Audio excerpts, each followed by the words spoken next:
Hello aspirants, I am Indumati Karthikeyan from Incar IAS Academy. Today we are going to see about the 13th December current affairs. The topic taken from the daily edition, the topic is Disease X and why the world should be prepared for it. This topic comes under our GS3 achievement of Indian in science, science and technology and also indigenization of technology. So why it is in the news? First of all, the COVID-19 is widely regarded as a first instance of a real disease X after the WHO introduced concept in 2018.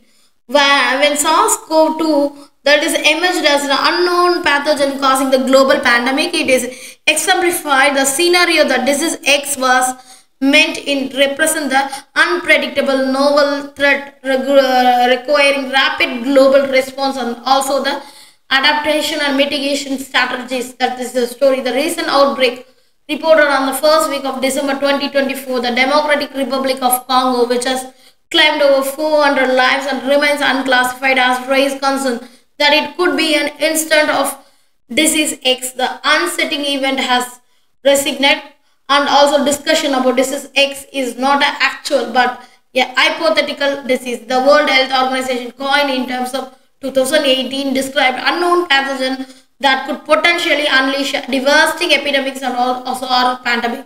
So it was conceptualized by the WHO to prepare a future outbreak that are difficult to predict or identify while investigation continue to determine they can cause in Congo. The outbreak underscore the importance of the disease X. And olden ages that is saying that prevention is better than cure. Nothing exemplifies the idea better than disease X according to the World Health Organization. Disease X represents the knowledge that is a serious international epidemic could be caused by the pathogen currently unknown it to be caused the human disease. So disease X is a hypothetical term introduced by the World Health Organization.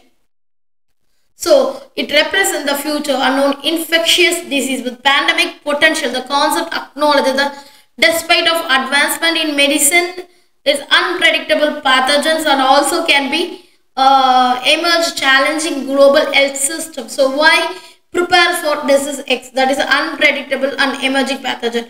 That is history demonstrated that new diseases can emerge suddenly, such as AIDS in the 1918, SARS in the 2002 and also COVID-19 in the 2019. There is a globalization, that is a rapid international level are interconnected with the economy, so that we can move here and there, and also there is a localized outbreaks and also escalate some global pandemics. So these are the things easily widespread for all over India, all over the world. So there is a zoonotic disease. Over 60% emerging infection diseases originated in animals. So the habitat destruction and climate change, they increase the human-animal interactions, raising the risk of the spillover. So this is the zoonotic disease causes, and also there is an antimicrobial resistance, that glowing resistance to antibodies, that is antibiotics and antivirus could exacerbate the impact of the disease X. And also there is a lesson from the COVID-19. The SARS-CoV-2 pandemic revealed that vulnerabilities in the health system, highlighting the need for the proactive measures against the unknown pathogens. So we need to prepare for the any disease which can be caused by globalization or zoonotic or antimicrobial resistance. So we can prepare, then we can be definitely we can curtail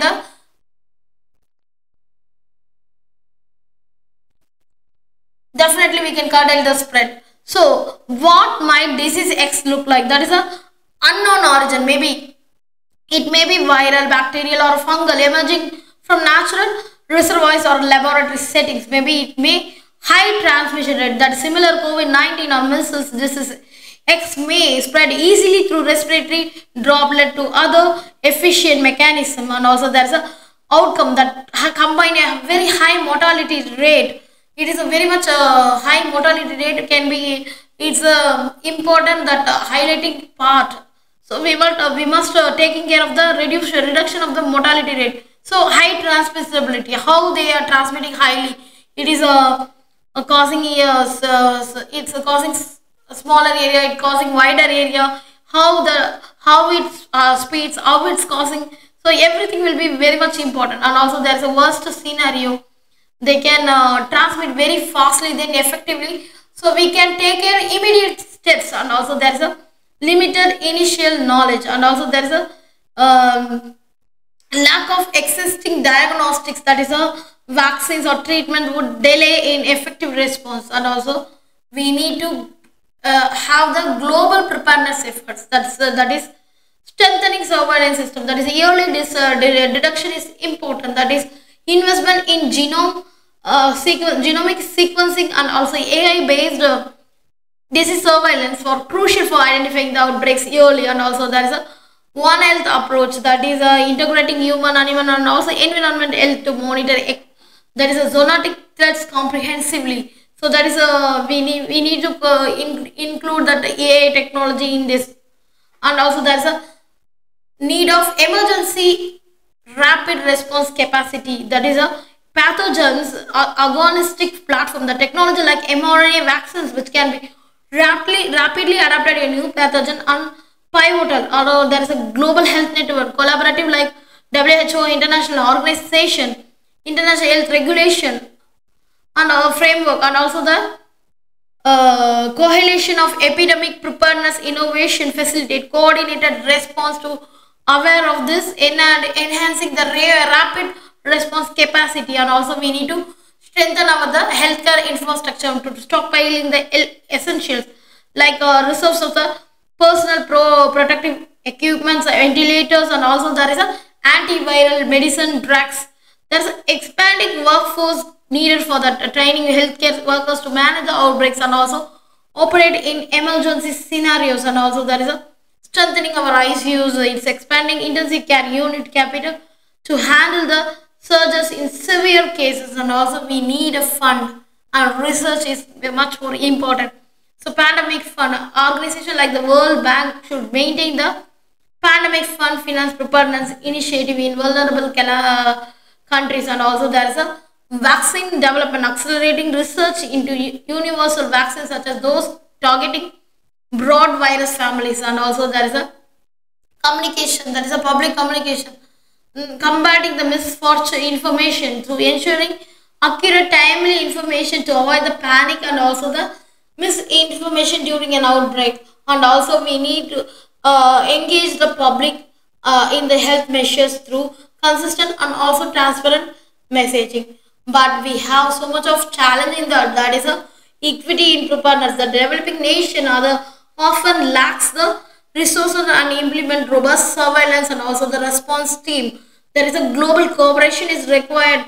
Geopolitical tension can hinder the data sharing and also the coordinating responses.